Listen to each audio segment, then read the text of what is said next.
What's up, guys? Today's podcast is being brought to you by Aesthreadics weightlifting belts. You guys got to check these out. Listen, my guy got me hooked up with a Gametime Guru Aesthreadics weightlifting belt. It's customized. It's incredible.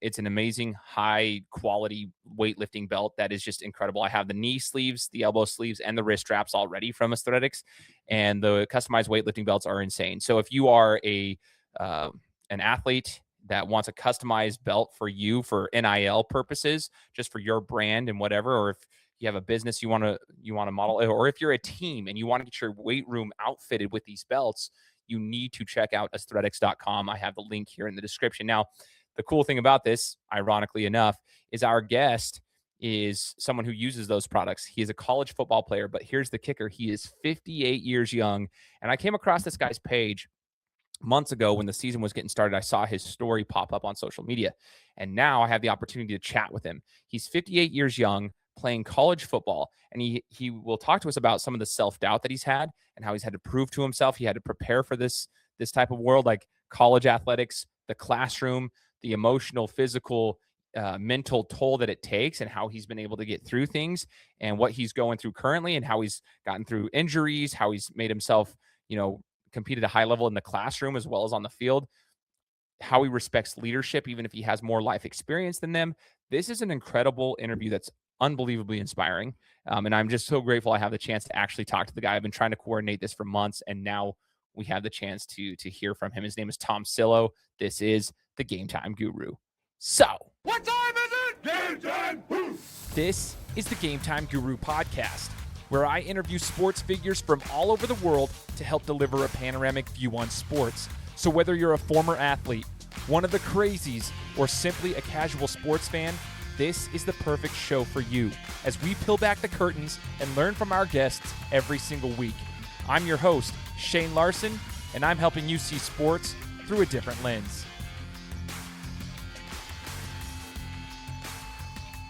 What's up, everybody? Welcome to another episode of the Gametime Guru Podcast. Excited to be here for another interview. You guys, we've been doing this for 9 years, and every single week I get excited to interview a new guest on the show and just learn from them. And so people have asked me multiple times, do you ever get tired of it? It's been 9 years. I'm like, no, it's absolutely fantastic. Every single time I get stoked for it, and today's no different. Super excited for us to bring on our guest today and learn from him. Super unique story. And it's someone that I came across on social media a couple months back, and I'm just grateful that I have the opportunity to chat with him. And want to give a shout out to today's sponsor, which is Aesthreadics weightlifting belts. I have my own customized weightlifting belt. I got my knee sleeves, my elbow sleeves, and my wrist straps from Aesthreadics. I'll have them in the description here. But if you are a college, a high school that wants to get your team outfitted with some weightlifting belts or some weightlifting accessories, hit up Aesthreadics. They'll do the customized belts. He's worked with multiple colleges, Tennessee, Miami, Indiana, multiple schools, multiple high schools. And he's got my own brand for GTG that's been created. So, sorry, hit up Aesthreadics weightlifting belts. You'll see the description in the podcast. I'm getting over a cold. Sorry. It's going to be hard for me to talk today. Bring on. I'm here. We can chop some of this out, but sorry. Joining us today, college football player, a guy with a unique story, is Tom Cillo. Tom, thanks for joining the show, man. Yeah, you're welcome. Thanks for having me. Absolutely, man. So tell us a little bit, Tom, about I came across your story. You're in your 50s playing college football. It's an interesting story. You're in this unique situation where you have some eligibility left. So I kind of want to let for anybody who didn't kind of follow your story, I want to let them have this background of what got you here in the first place. So how are you playing college football at this age is the first question. How do you have eligibility left? Well, I have plenty of eligibility. Actually, I just turned 59. I had never gone to college, and that was a dream of mine way back in the 1980s. I graduated high school in 1984. Love it. And I grew up here in North Central Pennsylvania, Williamsport to be exact. If you've ever followed the Little League World Series, here we go. Grew up in a sports family, loved football, baseball, basketball, played it. Got into my high school years, and it was my desire to move on and play sports in college, get a degree, and I'll just say when I was about 15 years old, I turned a different direction, drugs, alcohol, and it kind of rerouted me and from what I thought I was going to do. Ended up quitting my high school teams. Went on to have some struggles over the coming years with drugs, alcohol, and never went to college. And go into the workforce.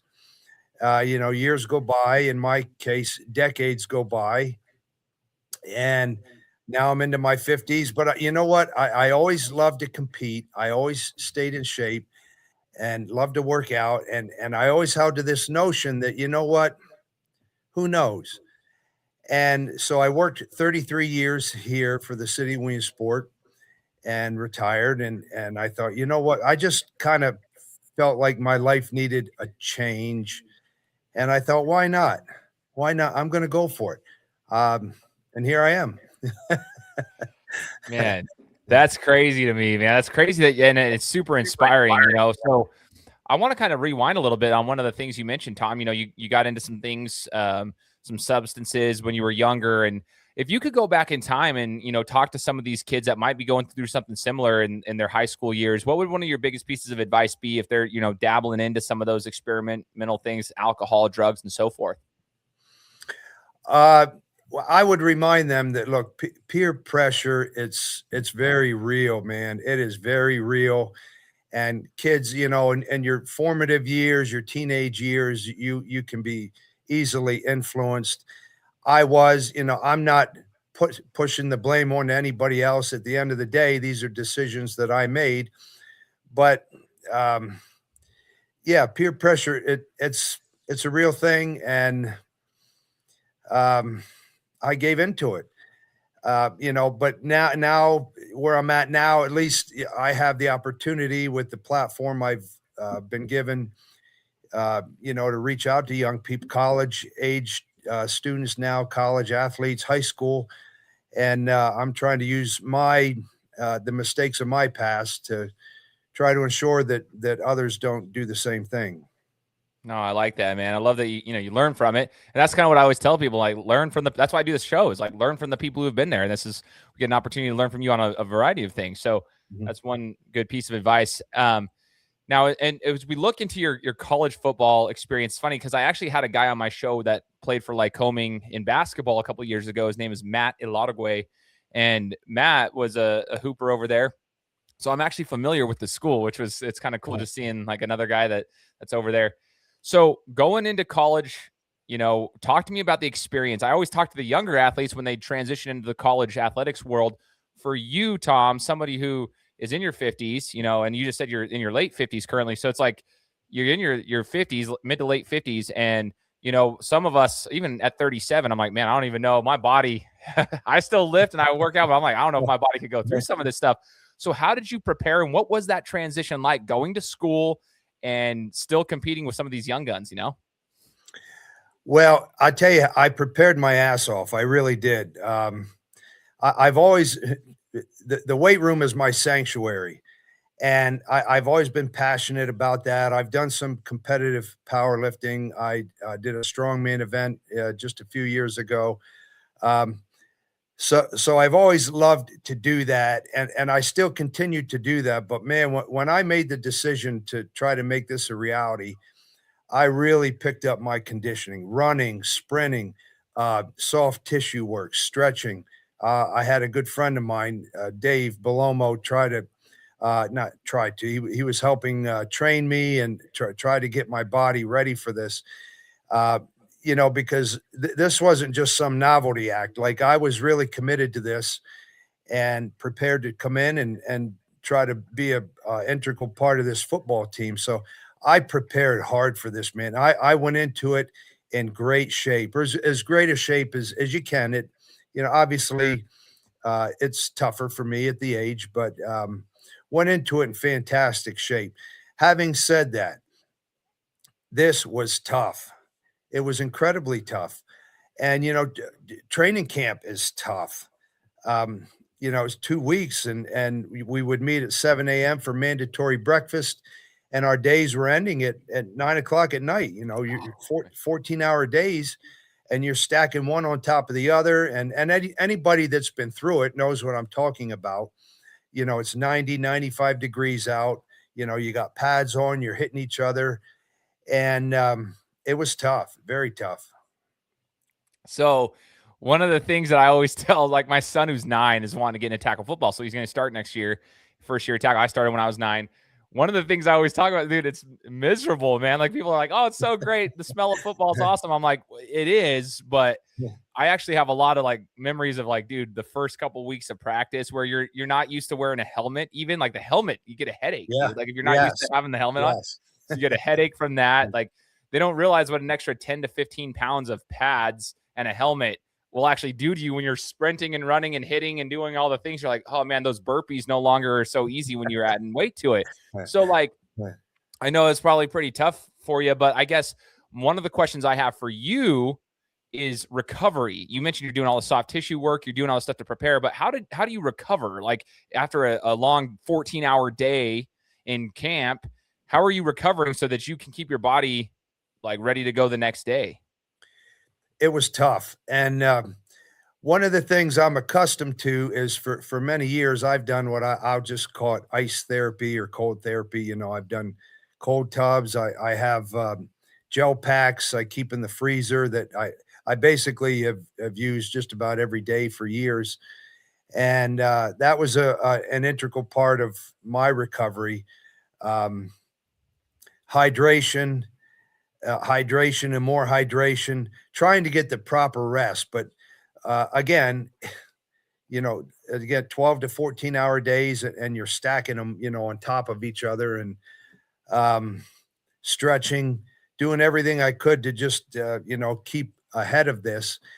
And again, even having said that, there were a couple times throughout the camp, you know, I'm not going to lie, I was questioning in my mind, okay, can I get through this? You know, again, even as good a shape as I felt I was in, it's a test. It's obviously camp is maybe more of a mental test than it is a physical grind. And, you know, I did question a couple times, but I just said, you know what, you're going to push through this no matter what. You're going to see this through, and you have to have that mental fortitude to get through it. No, that's a big one there, man. I love hearing that.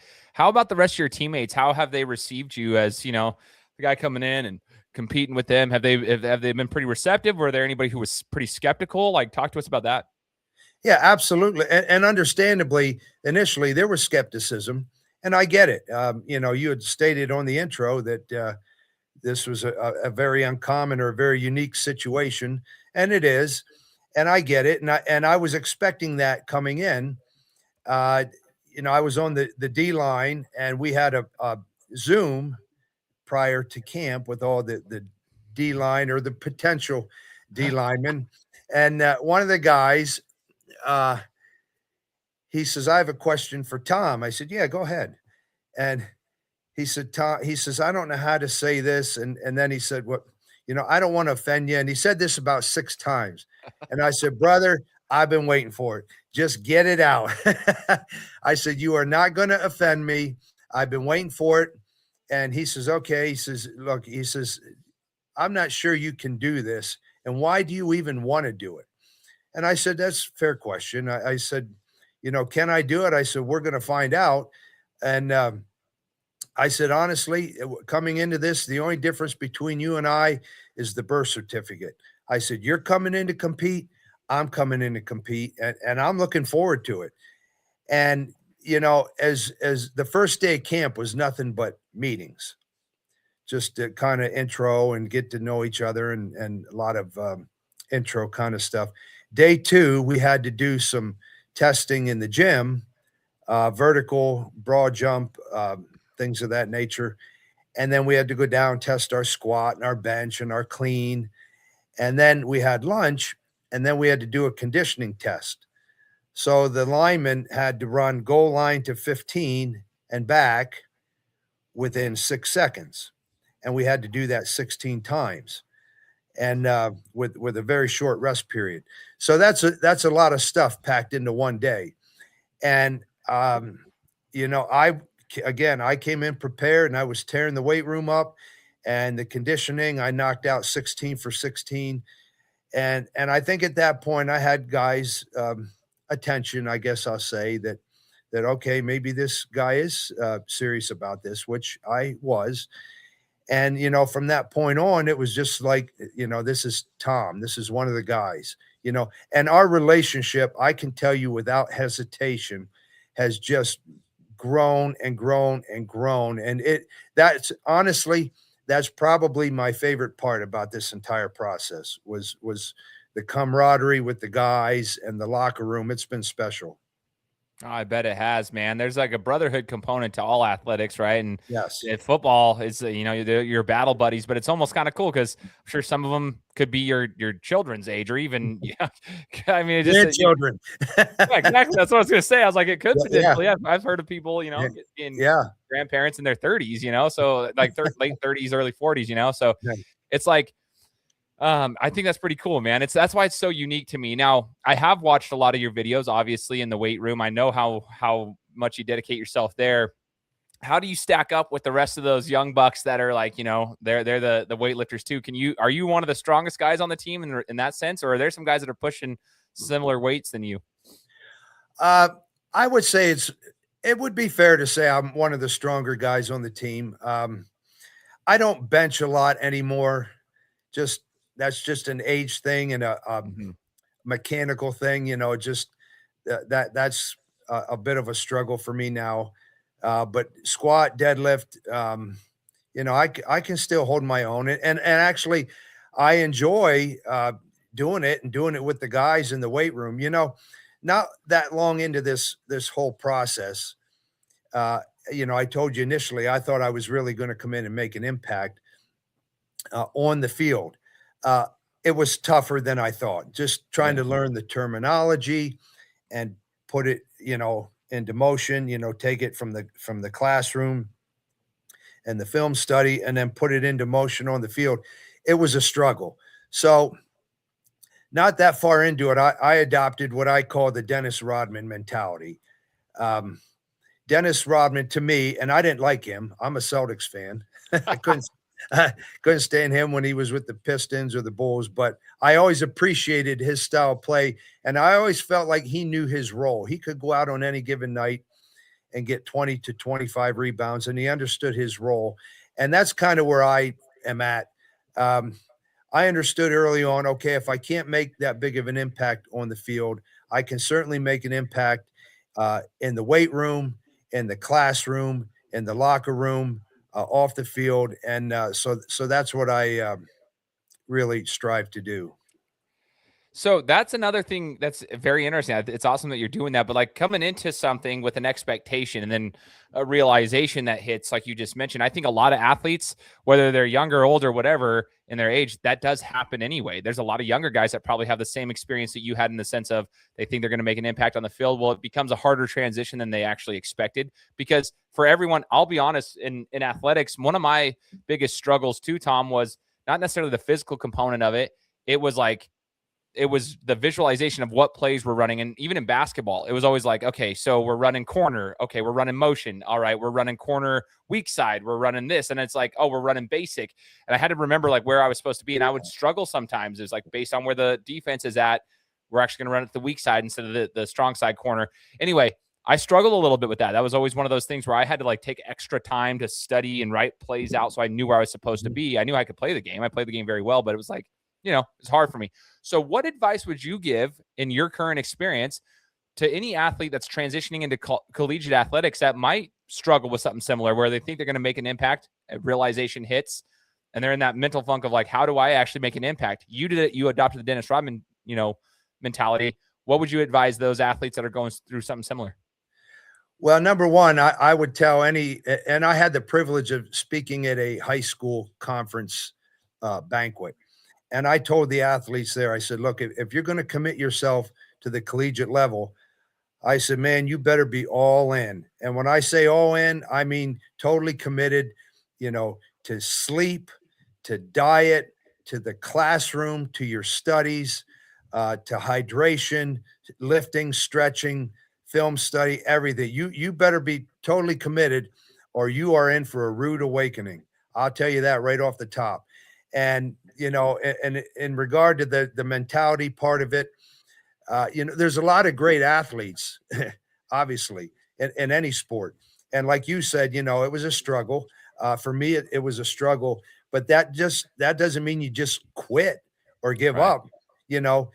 Okay, so it's a struggle to get on the court or on the field, whatever you're struggling in the film study, but you don't give up.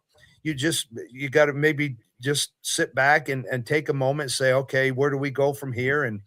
And do a redirect and understand, okay, what can my role be in this moment or in this season? But you just because you struggle, you don't walk away from it. Dude, see, that right there is gold. I love that you just said that. Don't give up. I mean, yeah, it's you struggle. Okay. Don't give up. It's Right. easy to fold it up, like it's easy and I see a lot of athletes that do. They kind of just say, you know what, this isn't for me. No, it can be. It can be for you. That's what got you here. You don't give up. Like Right. same in life, right? Life's the same way. You're gonna run into situations. You might be working at a job that you thought was gonna be great, or you might be Yeah. life is like that, man. Sure. You can't give up. Just keep going. Absolutely. I love it, man. So Tom, throughout the season, have you played 1 year so far of collegiate athletics Yes. or 2? Okay, so 1. 1.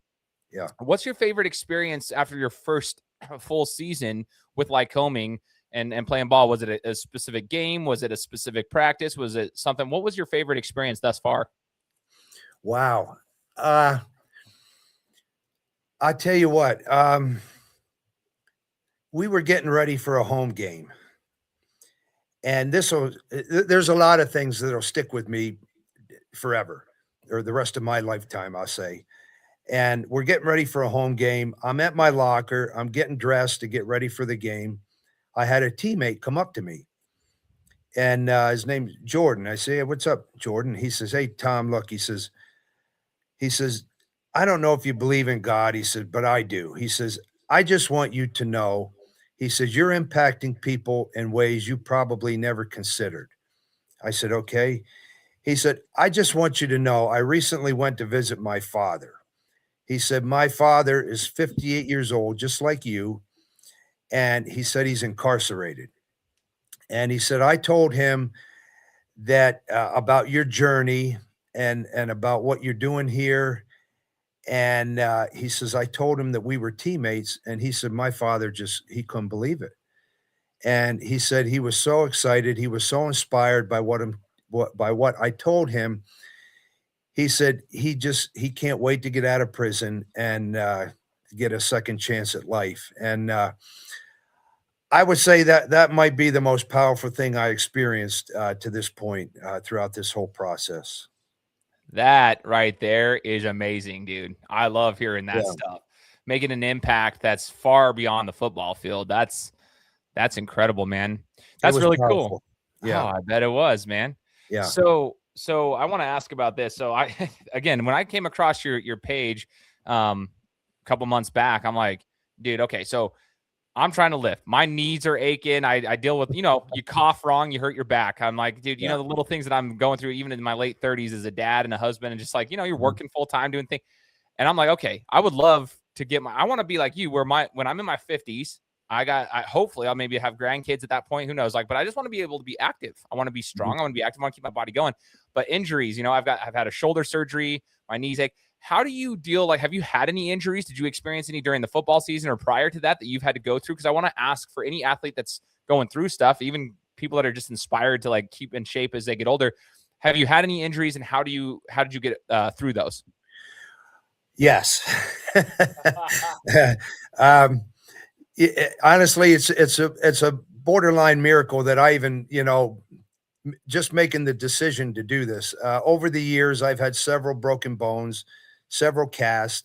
I have both knees scoped out. I had a major rotator cuff surgery, hernia surgery. So multiple casts, multiple surgeries over the years, and so to even make this decision, I had a lot to think through, and the season was so physical, um, incredibly physical. And then you throw in all the studies and the academic side of it. And honestly, the media that reached out, there were, listen, I'm not exaggerating. There were hundreds of requests coming in for Zooms, for podcasts, for, TV, newspaper, radio, in person, live TV. I got an invite I was live in studio on the Today Show in New York City. It sounds surreal, but That's so cool, man. so everything all inclusive. It was so hard. It was not just physically draining, it was mentally draining. And people say, Tom, you're always smiling, you always seem like you're in a good mood. I can assure you, behind closed doors, there were times I was ready to crack, honestly. I didn't expect all this. I didn't expect it to get to this level. I would say I didn't necessarily know how to handle it. And so it was everything inclusive. It was so tough. And on top of it, I hadn't been in a classroom in 41 years, and that scared the living hell out of me, honestly. Yeah. But you know what? Throughout it all, before the process started, I said, you know what? You're going to set a goal. You're going to make the dean's list. I don't know how you're going to do it, but that's a goal. And so I'm happy to report I finished my first semester with a 3.75, and I made the dean's list. But I tell you, the season is about 3 months behind, and I'm just now starting to feel good physically. It took a tremendous toll on me, and if I'm being frank about it, but steams and more ice baths and stretching and just time off and time away. And even me talking about and you listening to it, and I don't mean this disrespect to anybody, but I don't know if anybody will ever truly know, other than myself, just what I had to endure to get through that. It was incredibly intense. I can imagine, and that's what's cool is I won't know, and nobody else will probably ever actually know what you were going through. But all of that is the stuff that, you mentioned the classroom too, Tom. I think it's interesting, just hearing people's stories. You don't know all the things that you see it on the football field. Oh, that's a cool story. But like you said, we didn't know all the media requests that you got. I assumed you probably got hit up by the media because I had seen you in a media, somebody had posted on social media that wasn't your page. And so I was like, oh yeah, somebody was hitting him. I didn't know that the Today Show and all that stuff. I'm just glad that now knowing that, I'm like, well, I'm grateful that I got an opportunity to talk to you on my show. But you got all that. You got the classroom. The classroom is a hard thing in and of itself, dude. The classroom's hard. People don't understand that. When I was boxing for Boise State University, we had a club team, but I was fighting for them. Even just doing that, Tom, 3 days a week and going to school full time, I still had to meet academic requirements to compete, even though it was a club sport. Dude, it was hard, having to make sure you go to class, doing all that. So, I understand the impact that is. That's a hard thing. And then you add a full-time athletics onto it like that. Oh my gosh, there's just so much, the physical, the mental, the emotional. And you getting through it is pretty inspiring to me, just at any age for that matter, but just doing what you're doing now. So I guess my question here is going through that, what have you learned about yourself being able to actually get through that? And you're going through it right now, but getting to dean's list, finishing a season of college athletics, doing the thing that people probably thought was a little bit weird, getting through injuries and doing all that. What have you learned about yourself that you didn't know before? Well, I'll say this. I would say this is probably consistent with most people. Coming into this, I had doubts and I had insecurities, and I still do. Honestly, there's still days where I'm in the classroom or heading to the school, and I'm like, what am I doing? Can I push through this? And so even through all the doubt and insecurity, I've learned that push through, man. Just keep on pushing. Do not give up. Do not give up on this, endeavor. Do not give up on yourself. And, self-doubt, again, like I said, peer pressure is a very real thing. Self-doubt it's a very real thing too. And I've learned that, no matter what, just it's a mentality, man. It's a mindset. I'm not going to quit. I'm just going to keep pushing through this. And what else I've learned is whether I went looking for it or not, I do have a platform now, and I do have the ability to reach people, and I get emotional over that. Honestly, I have literally had people from all over the world reach out to me, and the word I've heard the word inspiration hundreds, if not thousands, of times. I had people from Bosnia, Mexico, China, Japan, Spain, Brazil, Panama, England, Australia, all over the United States. I have people reach out, and I do get emotional about it. And, I had a 73-year-old woman reach out just out of the blue. She said, I love to sing. I wanted to join my church choir. I didn't do it because I didn't want to be the oldest person in the choir. I saw your story. I joined the choir. 19-year-old, twice in rehab.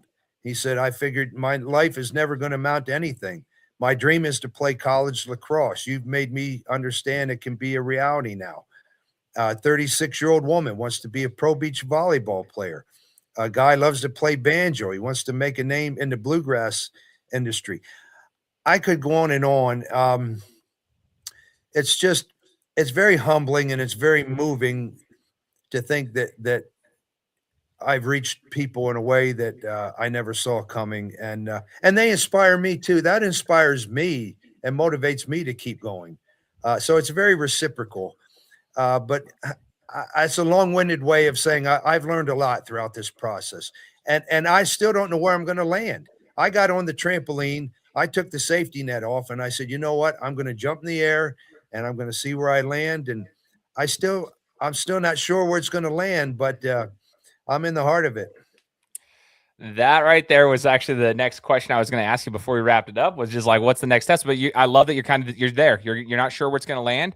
But you know what's awesome, Tom, is that you have a platform, and whether you intended on building one or not, you have a platform. People are seeing you, and you are setting the example. And I think that's an important lesson for anybody, whether you're an athlete or not, is just if you're a good person, you can inspire so many people just by living your life, and other things can come about from it, and people can really take your lessons and your stories to heart. And so that's what I hope that the listeners of the show today will be able to take and be like, man, they'll probably have similar stories to what you just said. Like, man, they're going to want to reach out because they're going to be inspired by what you said. I think that's incredible, man. And I really just appreciate your insights and your wisdom. And I want to just ask one last question. So authority, right? Like leadership, when you're coming into a team, I coach basketball for seniors in high school for club basketball. And so it's a travel team. And so I've done that for the last 5 years.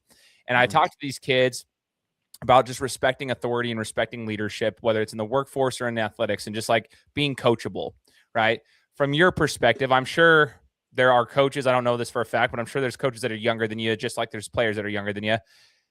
Maybe not, but if there are, like, how do you go about being coachable, even at your age with your experience? You have a lot more life experience than a lot of these people out there.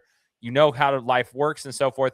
I want to ask you, like, what advice would you give to these kids about being coachable and respecting leadership, regardless of that, like just putting the age aside and being able to just respect leadership? That's a really great question. And actually, I'm even older than the head coach. Are you really? See, I didn't know. For sure. That's cool. He's and what a great coach too, by the way, Mike Clark. Well, I love the guy. He's a great coach, man. He's 54 years old. So I'm older than all but one coach on staff. But no matter what age they are or where they came from, I addressed everyone as coach and their last name. Good morning, coach, whoever. I've shown each one a level of respect that I feel they've earned. And so I always addressed them in that manner. I tried not to ask out of anything. I never thought, well, I'm not going to use my age as an excuse, but I know there's athletes out there that think, well, I'm this good, why should I have to do this? Why do I have to do that? Because that's what we're asking you to do. And I want you to lead by example. And, that was part of my mindset as well, that, you know what, I'm going to show not just the coaches, but my teammates that, I'm going to go out there and try to lead by example every single day. And there were days, obviously you were an athlete, you still are an athlete. Some days are tougher than others, man. People don't know what's going on in your life or in your mind. And, just because you throw them pads on and might have a shiny helmet on doesn't mean that everything's okay on the inside. And so just show up every day, prepare to go to work, and try to make it a great day. Oh, that's try to make it a great day. It's a great day to have a great freaking day, right? Like this, try to do your best to do that. I love it, Tom. I really do appreciate your time, sir. And I'll respect the rest of it because you've got other obligations going on and stuff. So I just want to say thank you for taking the time to share your story with me on my platform. Yeah, you're welcome. And I enjoyed it very much. I really did. And don't hesitate to have me back. I did enjoy it. I appreciate you, sir. For all those who are listening, I hope you guys enjoyed it too. Make sure to hit the subscribe button because we'll be coming to you next week with another interview. Take care. Guys, thanks so much for listening to another episode of my show. Now, if you could go and do me a favor, head over to iTunes, give me 5 stars, and leave me a review, it would be greatly appreciated. Thanks, guys. Appreciate your support.